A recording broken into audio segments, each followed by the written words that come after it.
Hello everybody.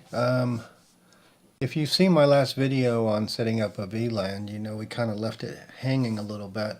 And now I'd like to get into the next phase, which is really setting up your wireless access point. And if you have a managed switch and you'd like to set up some hardware and set up a couple of VLANs on that, we'll walk through that as well.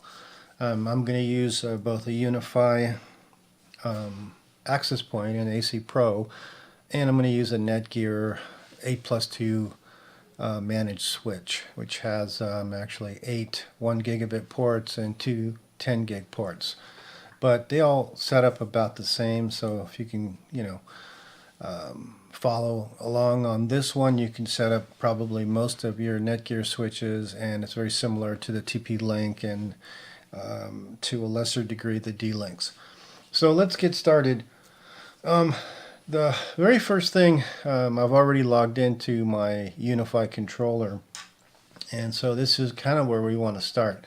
As you can see, I've already got a few set up already, but I'm going to go ahead and create a new one just so you can kind of get the idea of what we're doing here.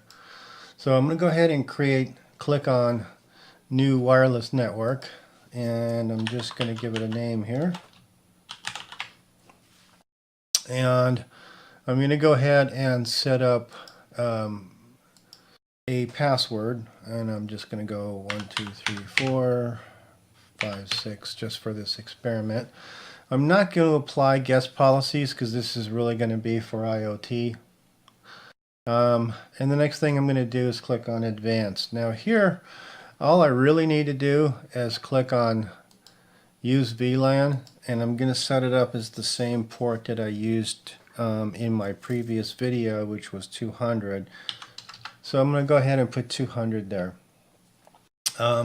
If I look at the rest of this, I don't really need to change anything. I can leave it as default. Of course, you always can change things if you'd like, but it's not necessary.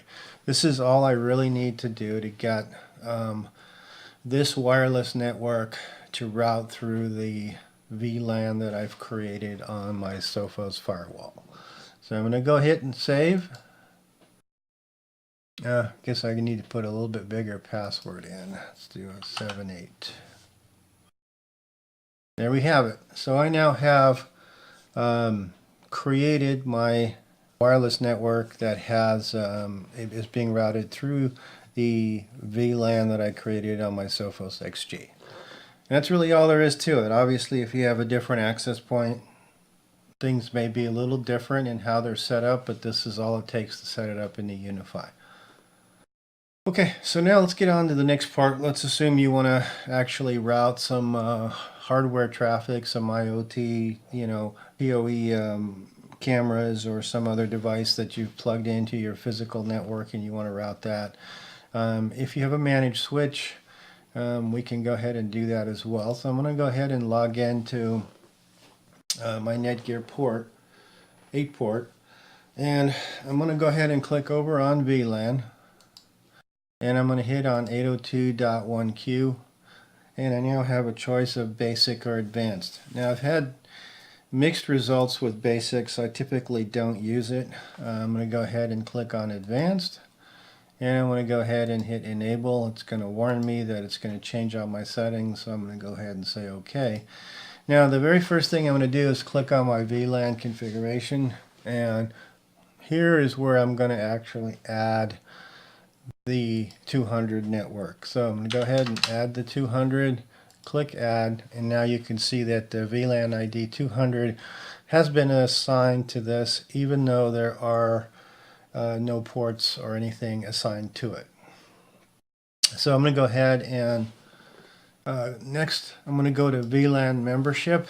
Now, this is a little bit trickier if you've never done this before.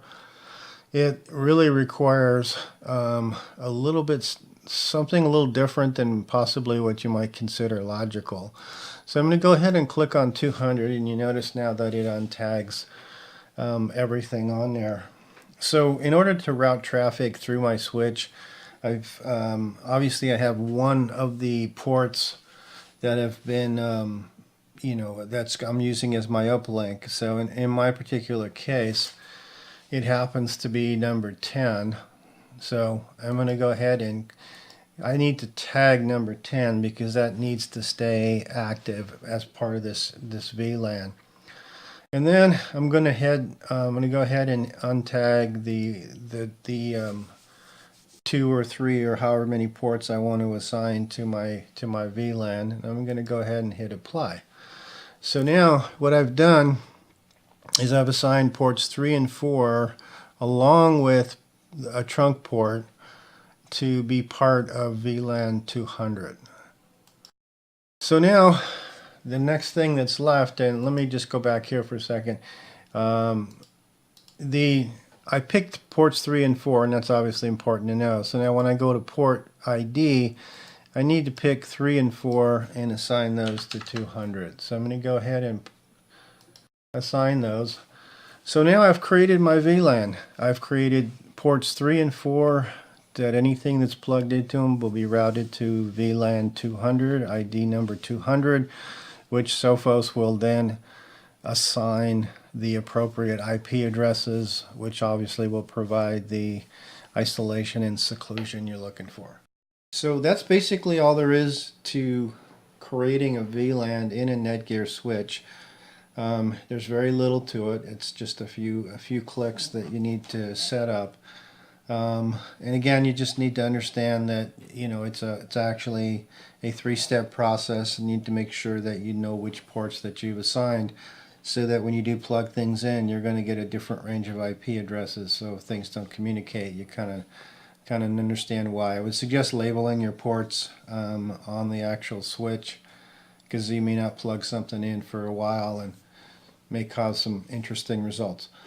Anyway, hope you've enjoyed it. Hope that clears that up, and hopefully that completes the entire VLAN process from creating it into Sophos into now creating a wireless access point that routes through VLAN through a mechanical or a managed switch.